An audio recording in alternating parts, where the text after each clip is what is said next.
예수님의 비유의 말씀입니다. 오늘 그 말씀, 비유의 말씀의 제목을 우리가 어떻게 붙이고 있죠? 씨 뿌리는 사람의 비유, 씨 뿌리는 비유, 그렇게 우리가 부제를 붙이고 있습니다. 예수님의 그 씨 뿌리는 사람의 비유, 예수님이 그 비유를 말씀하신 게 굉장히 그 복음서에 많습니다. 그런데 오늘 말씀에 보시면 이 씨 뿌리는 사람의 비유를 이해하지 못하면 비유를 하나도 이해할 수 없다는 말씀을 하세요. 12절에 보시면 그런 말씀이 13절에 있습니다. 또 이르시되 너희가 이 비유를 알지 못할진대 어떻게 모든 비유를 알겠느냐, 그렇게 말씀하고 계십니다. 그러니까 이 말씀이 비유를 이해하는 데 가장 중요한 말씀이라는 것을 알 수가 있죠.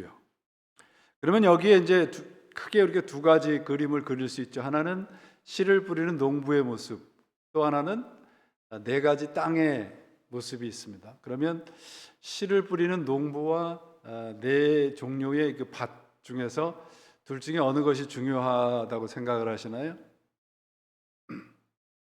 둘 다 중요하다고 생각을 하시나요? 아까도 제가 말씀드렸듯이 씨 뿌리는 사람의 비유라고 말씀을 드렸어요. 그러니까 씨 뿌리는 농부의 비유라고 하는 것을 기억을 하셔야 됩니다. 그러니까 핵심은 씨 뿌리는 농부예요.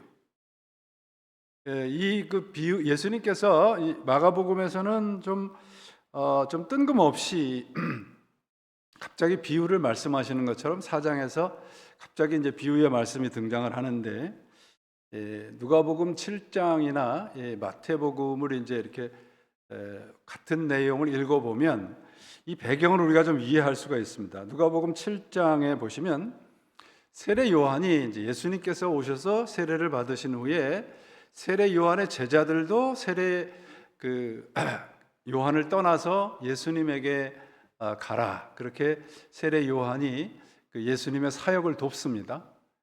그런데 이제 누가복음 7장에 보면 그렇게 됐어요. 세례 요한이 가만히 생각을 하니까 예수님이 우리들이 기다렸던 메시아가 아닌 것 같은 거예요. 그래서 제자들을 다시 불러가지고 가서 한번 물어봐라. 당신이 우리가 기다리는 그분이 맞습니까? 한번 물어봐라. 그렇게 얘기를 해요. 그 얘기는 뭐냐 하면 그들이 생각하는 구세주와 예수님을 보니까 다른 것 같단 말이에요.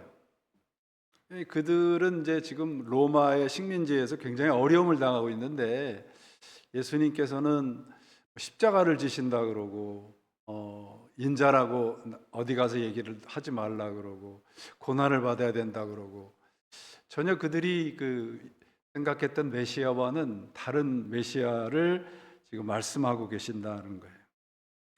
그래서 이 세례 요한과 그의 제자들이 예수님을 찾아와서 항의를 하는 겁니다. 그리고 오늘 본문의 앞절에 보시면 이제 31절부터 예수님의 그 가족들, 형제자매들이 찾아와서 우리가 왔다 이 얘기를 하니까 누가 내 어미고 누가 내 어머니고 누가 내 형제냐, 그렇게 이야기를 하시면서 내 아버지 하나님의 뜻을 행하는 사람이 내 가족이다, 그렇게 말씀을 하십니다. 이 배경이 왜 중요하냐면, 여러분, 이 지금 예수님께서 영원한 생명, 구원을 위해서 오셨는데 많은 사람들이 예수님을 이제 오해하기 시작을 했어요.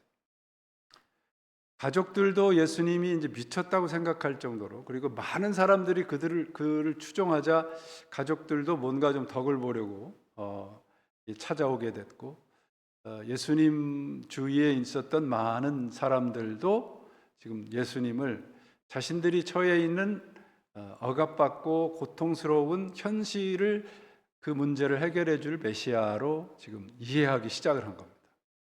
여기에 보시면 이제 어느 정도 많은 사람이 되어 있냐면, 여기 보세요. 큰 무리가 모여든 건을 예수께서 바다에 떠 있는 배에 올라앉으시고 온 무리는 바닷가 육지에 있더라. 예수님께서 사람들이 많아서 배에 올라타셔서 육지에 앉아 있는 큰 무리에 대해서 지금 말씀을 전하고 계시는 거예요. 그래서 오늘 이 말씀을 읽으면서 그 무슨 생각을 했냐면, 제가 어느 교회, 한국의 어느 교회를 가보고 세계에서 제일 큰 감리교회래요. 가봤는데 깜짝 놀랐습니다. 목사님이 이제 이렇게 돼 있는 게 아니고, 그 오른쪽에 목사님 설교하는 설교단이 있는데요. 밑에서 쫙 올라와요. 목사님 탁 서시니까 밑에서 쫙 올라와요. 그 올라오는 것도 놀랐는데 이게 돌아가요. 가만히 서 있어도 목사님이 고개를 돌리실 필요가 없어. 설교단이 싹 돌아가요. 이렇게. 그래서 좀 놀라기도 했지만, 아무튼 오늘 이 구절을 보면서 좀 그런 생각이 갑자기 났습니다. 예수님께서 이제 바다에 배를 타고 서 계시고, 무리들은 지금 땅에 이제 앉아서 예수님의 말씀을 듣고 있는 그런 상황입니다. 근데 그들이 이제 기대하는 메시아는 뭐냐면, 자신들의 현실적인 어려움을 해결해 줄 메시아를 지금 기대하고 있는 겁니다. 이제 그러한 오해를 풀어주기 위해서 오늘 말씀, 비유의 말씀을 하시는 거예요. 그래서 마태는 13장 이후에 보면 이제 이 비유의 말씀을 딱 이렇게 모아놨잖아요. 한 군데다가 이렇게 모아놓고서는 천국 비유다, 그렇게 이제 부제를 붙였습니다. 그러니까 이제 비유로 말씀하시는 것은, 이 말씀은 예수 그리스도께서는 어떤 구세주냐 그러면 하나님의 나라로 인도하실 구세주이지 너희를 정치적인 억압이나 현실적인 문제를 해결할 해결사는 아니다. 그런 말씀을 지금 비유를 통해서 하고 계십니다. 그리고 이제 이 말씀은 사실은 10절서부터 보시면 이 비유의 말씀에 대해서 예수님께서 해석을 다 해주세요. 그죠? 비유의 말씀에 대해서 해석을 다 해주시는데, 이것과 더불어서 이제 예수님께서 말씀하신 이 말씀에 담겨져 있는 아주 중요한 의미가 있습니다. 그러니까 단순히 좋은 밭이 됩시다, 30배, 60배, 100배의 열매를 맺는 좋은 밭과 같은 신자가 돼야 됩니다, 예수를 믿고 좀 우리 삶이 좀 쉬워지고, 그런 것들을 주장하는 현대의 어떤 교회들이 가르치는 가르침과 같아요. 그러니까 단순히 예수님께서 좋은 밭과 같은 신자가 되십시오 라고 그런 것을 가르치기 위해서 오늘 비유를 말씀을 하시는 것이 아니다라는 거예요. 그래서 조금 더 이제 아까도 말씀드렸듯이 반복을 하면, 오늘 이 비유의 제목은 씨 뿌리는 사람의 비유예요. 그러니까 씨를 뿌리는 것, 곧 씨의 핵심이 있습니다. 씨의 핵심이 있어요. 그러니까 거기 잊지 마시고 이제 한번 보시길 바랍니다. 이제 신약 성경에 보면 예수님의 비유가 한 40여 가지가 넘는데, 그 비유의 대부분은 하나님의 나라에 대한 겁니다. 그러니까 비유를 통해서 하나님의 나라가 어떤 곳이냐라고 하는 걸 가르치기 위해서가 아니라, 하나님의 나라를 들어가서 어떻게 살아야 하느냐를 비유를 통해서 가르치고 계세요. 그러니까 여러분, 하나님의 나라에 대해서 올바로 알아야 하나님의 나라 백성으로 살 수 있는데, 사람들이 이해를 못하는 거예요, 하나님의 나라에 대해서. 그래서 비유를 통해서 쉽게 설명을 하고 계십니다. 그러니까 하나님의 나라, 하나님의 나라에서 이해를 못하는 것은 왜 그러냐 그러면, 그들의 이 모든 목적이 현실 문제에 사로잡혀 있기 때문에 그래요.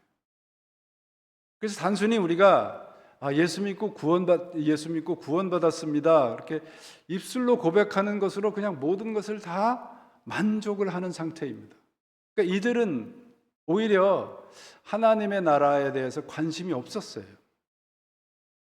그저 자신들이 어떤 현실적인 어려움에 대해서만 관심을 갖고 있었습니다. 그러니까 무슨 하나님의 나라 백성으로 어떻게 살아야 되고, 하나님의 나라는 어떤 곳이라고 하는 것에 대해서는 관심이 없었어요. 예수님께서 그래서 비유를 통해서 말씀하시는 겁니다. 오늘 읽지는 않았지만 12절에 보시면, 그들도 보기는 보아도 알지 못하여, 듣기는 들어도 깨닫지 못하게 하여 돌이켜 죄사함을 얻지 못하게 하려 함이라. 하나님의 나라에 대한 말씀을 해도 듣지 못한다는 거예요. 그러니까 귀가 있어도 듣지 못하고 눈이 있어도 보지 못하는 상황인 거예요. 그러니까 모든 사람이 하나님의 나라에 모두가 똑같이 들어가는 것이 아니라는 거예요. 그리고 혹 하나님의 나라에 들어가 있다 할지라도 여러분 이 구원에 대해서 좀 이렇게 풍성한 구원이 있고 뭐 좀 가난한 구원이 있다, 그런 그 비유를 말씀하시는 분들이 혹 계시죠. 이제 그 얘기는 뭐냐 하면 하나님의 나라에 대해서 우리가 알고 있기는 한데 그 하나님의 풍성함을 많이 누리지 못한다는 거죠. 여러분들은 어느 정도 누린다고 생각을 하세요? 많이 누린다고 알아듣겠습니다, 제가. 자, 오늘 그 비유의 말씀을 하실 때 대부분 이제 중요한 두 단어를 기억을 하셔야 되는데, 첫 번째는 뭐냐 하면 2절에 보시면 그 가르치시는 중에 그들에게 이르시되 말씀하시되라고 말씀을 하시고요. 그 다음에 9절에 보시면 들을 귀 있는 자는 들으라.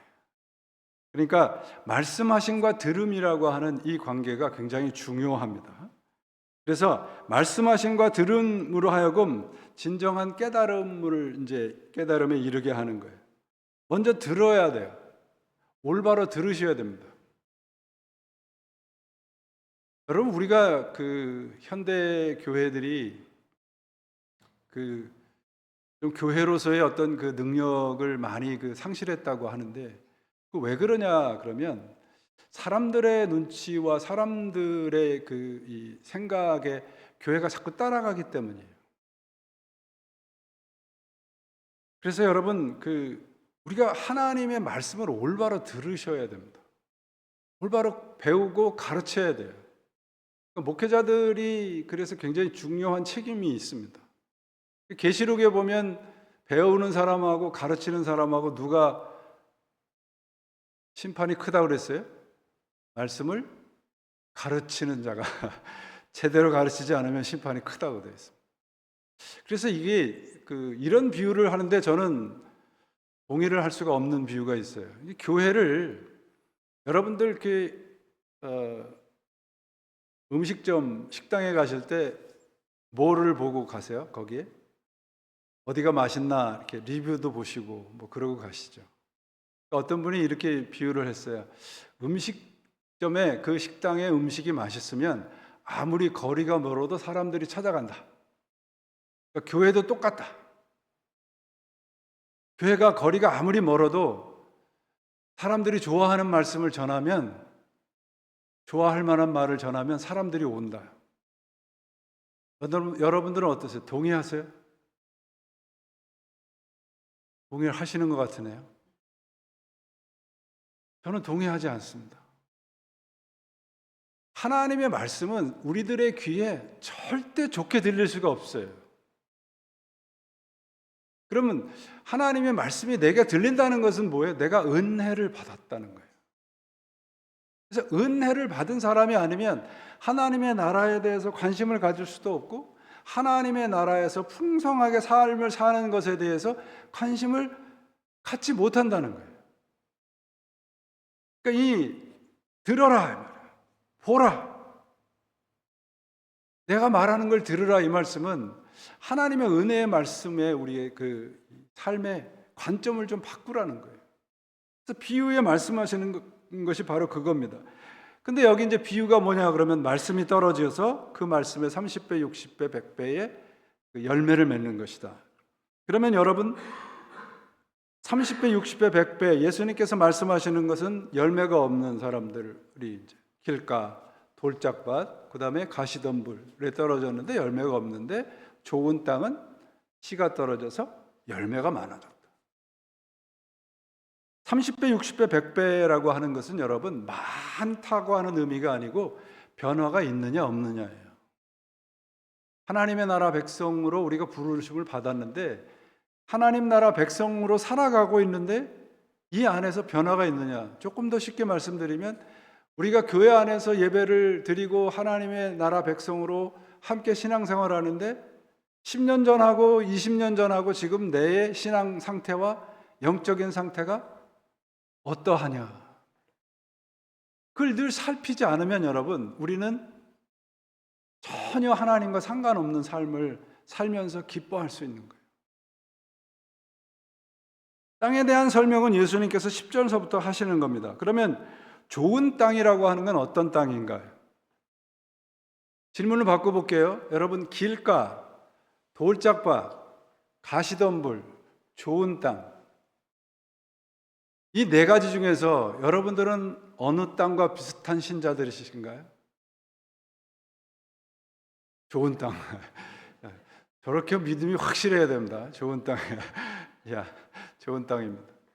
자, 제가 이 질문을 왜 드리냐 그러면 여러분, 좋은 땅이라고 하는 것은, 이 사람은 좋은 땅과 같은 신자, 좋은 땅이라고 하는 것은 기본적으로 먼저 주어지는 게 아니에요. 좋은 땅이라고 하는 게 예정된 게 아니라는 거예요. 그러니까 저 사람은 돌짝밭이고 저 사람은 길가 같고 저 사람은 가시덤불 같고 나는 좋은 땅이다, 이렇게 정해져 있지 않다는 거예요. 정해져 있지 않아요. 길가도 지나고 돌짝밭도 지나고 가시덤불 다 지나요. 처음부터 좋은 땅인 것은 없어요.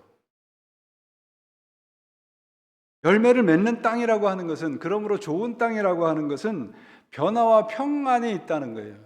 예수를 믿으면서. 자, 여기 예수님을 따르는 무리들을 생각을 해보세요. 지금 예수님께서 예수님을 따르긴 따르는데 생각은 지금 다른 데 가 있단 말이에요. 저 사람을 우리가 잘 따르면 우리 이 유대민족이 통일도 되고 해방도 되고 이 현실적인 로마의 이런 어려움 속에서 벗어날 수 있다? 생각이 다른 거예요. 그런 사람들을 통해 에게 길가, 돌짝밭, 가시덤불, 좋은 땅을 얘기를 하는 거예요. 처음부터 좋은 땅은 없어요, 여러분. 오늘 우리는 이 네 가지 상황을 어쩌면 동시에 맞닥뜨리고 살아갈 수도 있습니다. 아침에는 길가 같았는데 자기 전에는 좋은 땅 같은, 그럴 수 있어요, 여러분. 하나님 나라에 발을 들여놓은 후에 정말 예수를 믿고 난 다음에도 얼마나 어려운 일들이 많이 생겨요. 왜 그럴까요, 여러분? 내 안에 있는 돌짝밭과 같은 그 돌들을 지금 걸러내라는 거죠. 내 안에 있는 가시덤불, 그거 다 잘라내라는 거예요. 그러니까 우리가 자꾸 다른 곳에 이렇게 예수를 믿으면 모든 것이 잘 된다고 생각을 하니까 현실적인 어려움이 닥치면 신앙을 탁 놔버린다고요. 이 하나님 나라 특징은, 그래서 결론적으로 말씀을 드리면 씨가 떨어진 곳에는 반드시 열매가 맺는다. 이 비유의 가장 중요한 핵심입니다. 그것이 길가든 그것이 돌짝밭이든 그것이 가시덤불이든 좋은 땅이든 열매를 맺어요. 그러나 얼마나 풍요로운가, 그 차이입니다. 이 세상 살아가는 동안 우리가 자꾸 현실적인 어려움 때문에 그 열매들을 자꾸 놓치고 살아가는 겁니다.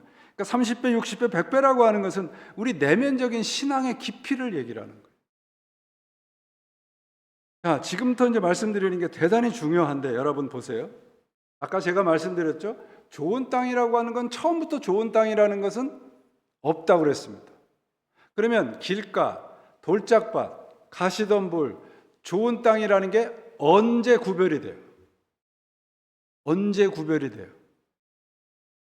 여기가 길가구나, 여기가 돌짝밭이구나, 여기가 가시덤불이구나, 여기가 좋은 밭이구나. 언제 구별이 돼요?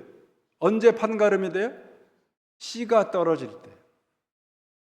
씨가 떨어질 때 판가름이 돼요, 여러분. 씨가 떨어지지 않으면 여기가 길가인지 돌짝밭인지 좋은 밭인지 어떻게 알아요? 씨가 떨어져야 알죠. 그러니까 이 네 가지 종류의 밭이 구분이 되질 않아요, 겉으로 보면. 근데 농부가 일단 씨를 뿌리면 얼마 지나지 않아서 그 실상이 드러나는 거예요. 그러니까 하나님의 말씀이 우리의 영혼에 씨가 뿌려지면 처음에는 다 똑같아요. 처음에는 다 똑같잖아요, 여러분. 나는 기뻐요, 정말 기뻐요. 맨날 그러다가 이제 한 달 정도 지나면은 뭐 기쁘긴 뭐가 기쁘고 그렇게 된단 말이에요. 아, 여기가 길가였구나, 여기가 가시 덤불이 있는 곳이었구나, 여기가 돌짝밭이었구나. 그 실상이 드러나는 것은 말씀의 씨앗이 내 안에 떨어질 때 구분이 되는 거예요. 그러면 여러분, 이 얼핏 보기에는 구분이 불가능한데 씨가 뿌려지기 전에는 심각한 구별이 생기지 않아요. 그래서 예수님께서도 말씀하시잖아요. 아예 싹을 내지 못하는 땅도 있고 말라 죽는 땅도 있고 어느 정도 자라다가 결실을 못하는 땅도 있고, 이렇게 30배, 60배, 100배라고 하는 그런 말씀을 하시면서 말씀을 하시는 것은 뭐냐면 이러한 차이를 만들어내는 것이 뭐라? 씨앗이라는 거예요. 씨와 접촉 관계가 일어나면서 이렇게 구별이 되는 겁니다. 오늘 우리가 살펴야 하는 것은 내가 씨앗을 받았는지 안 받았는지 보다는 예수를 믿은 후에, 곧 하나님의 말씀의 씨앗을 받은 후에 나의 삶은 어떠했는가요? 그걸 우리가 살펴야 되는 겁니다. 우리 인생에 말씀과 접촉이 있을 때 처음에는 표면적으로 비슷해지는 거예요.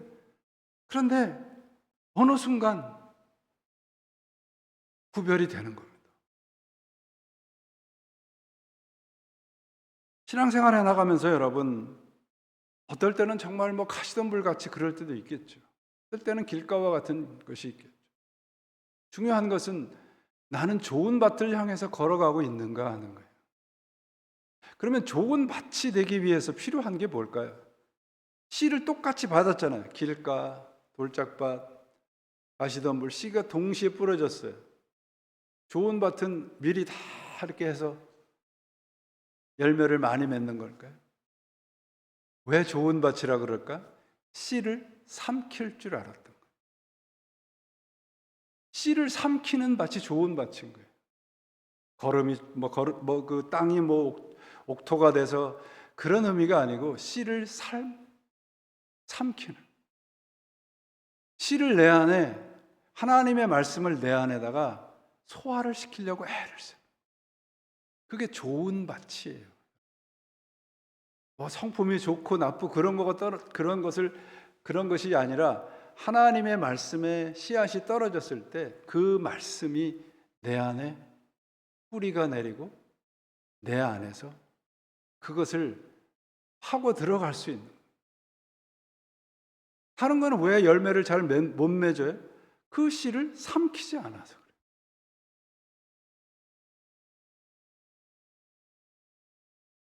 왜 그렇게 우리는 길가나 뭐 돌짝밭이나 이 네 가지 이 밭처럼 그렇게 신앙적인 어떤 성숙함이 이렇게 차이가 날까? 왜 그럴까요?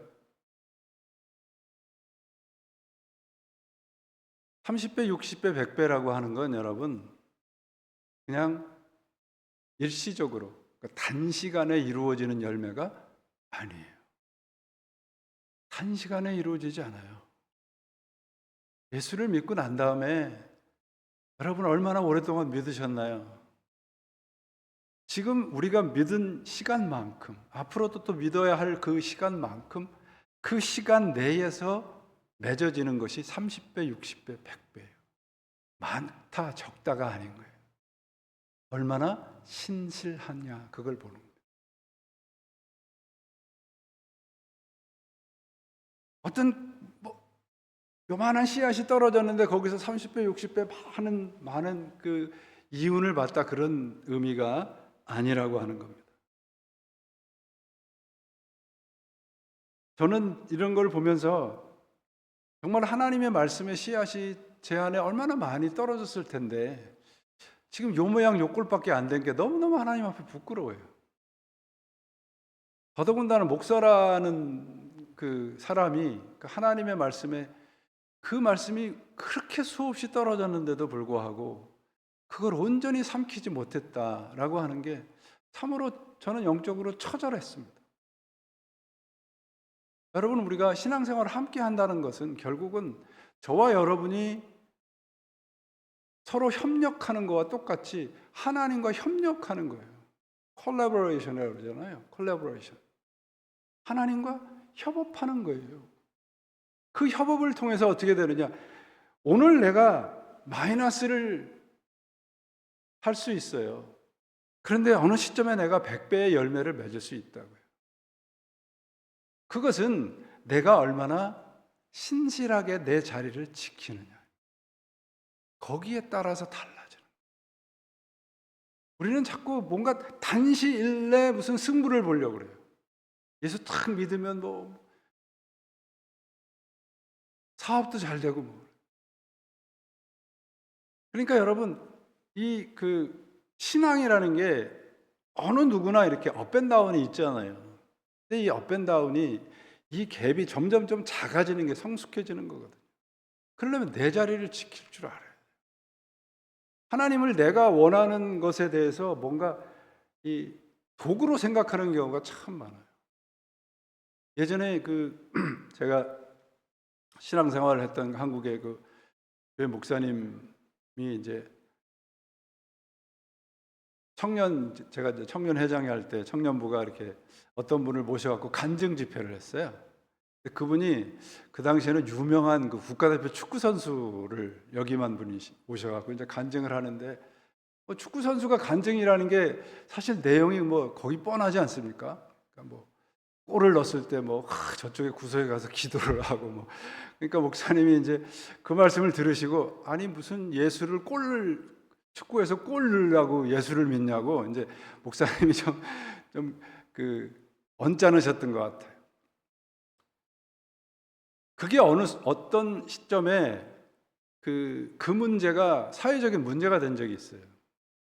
차범근 그분이 감독을 했을 때 이겼을 때 꼭 기도를 한다는 얘기를 했습니다. 근데 그분이 뭐라고 말씀하셨냐면요, 이겼을 때 기도를 했다면 졌을 때도 해야죠. 그렇지 않아요, 여러분? 우리는 자꾸 우리가 좋은 거, 우리가 편한 것을에만 자꾸 하나님을 대응시킨다고요. 좋은 밭이라는 것은 여러분, 때로는 길 까고 때로는 가시밭이고 때로는 덜짝밭과 같아요. 그런데 하나님의 말씀을 나의 안에 자꾸 차곡차곡 쌓아놓는 것. 그래야 열매가 되죠. 씨가 아무리 많이 뿌려지고 아무리 쏟아져도 내가 그걸 삼키지 않으면 열매는 나타나지 않습니다. 오늘 비유는 바로 그런 말씀을 우리들에게 말씀을 하고 있어요. 그런 씨앗이 말씀의 씨가 무수히 많이 떨어지지만 대부분은 다 뿌린 만큼 열매를 맺지 못하잖아요.